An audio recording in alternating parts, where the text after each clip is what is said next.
지난해 낙태를 처벌하는 현행법이 사실상 위헌이라는 헌재 결정이 있었는데요. 이에 따라 낙태죄에 대한 대체 입법 시한은 올해 말로 다가왔지만 기존 법을 대체할 만한 법안 마련은 아직 이뤄지지 않고 있습니다. 사회적 논의가 다시 활발하게 이뤄지고 있는 가운데 여성계는 낙태죄 완전 폐지를 강하게 촉구하고 나섰습니다. 보도에 류기환 기자입니다. 지난해 4월 헌법재판소의 결정에 따라 낙태죄를 규정한 법조항 개정이 확정됐습니다. 1953년 처벌 규정이 생긴 이후 66년 만에 낙태죄의 위헌성이 인정된 것입니다.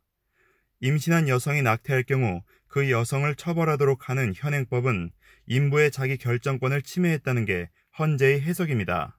당시 헌재는 낙태에 대한 전면 허용이 아닌 임신 초기, 즉 22주 이내의 경우에만 낙태를 허용할 수 있다는 취지로 판결했습니다. 이 같은 헌재의 결정에 따라 낙태죄 대체 입법 시한이 100일도 채 남지 않았지만 정부와 여성계는 여전히 적지 않은 의견 차이를 보이고 있습니다. 정부는 임신 기간에 따라 낙태를 제한적으로 허용하는 것을 검토하고 있는 반면 여성계는 낙태죄 처벌 조항의 완전한 삭제를 요구하고 있습니다. 여성계는 임신과 출산 등 과정에서 여성에게만 모든 책임을 전가한다고 지적하며 처벌이 아닌 여성의 건강권을 보장하는 방향으로 대체 입법안이 마련돼야 한다고 주장하고 있습니다. 처벌의 형태로 되면 사실 많은 사람들이 이제 숨게 되잖아요. 자신의 상황과 조건에 맞게 충분히 정보를 가지고 결정할 수 있는 사회적, 문화적, 제도적 환경, 의료적 환경, 이것을 만들어주는 것이 전면 삭제 이런 얘기로 좀 하고 있는 거죠. 입법 과정에서 낙태죄 개정안 마련에 대한 종교계의 입장도 변수로 작용할 것으로 보입니다.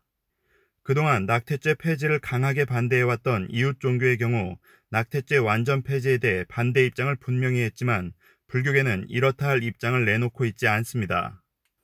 다만 불교계는 불교적 가르침을 실천할 수 있는 대안을 마련해 낙태를 해야만 하는 불가피한 상황 자체를 감소시키기 위한 노력에 적극 나서겠다고 밝혔습니다.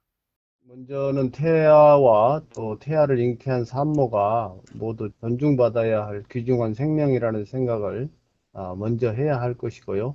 당사자들의 고통에 대해서 우리가 사회적으로 어떻게 그 고통을 치유하고 또 감싸 안을 것인가를 고민하고 대책을 세우는 것이 좋을 것입니다. 새롭게 제정될 낙태 관련 법안을 두고 우리 사회가 어떠한 방식으로 합의를 이끌어낼지 또 이 과정에서 불교계는 어떻게 화쟁의 지혜를 보탤지 등의 사회적 관심이 모아지고 있습니다. 조계사에서 PBS 뉴스 류기환입니다.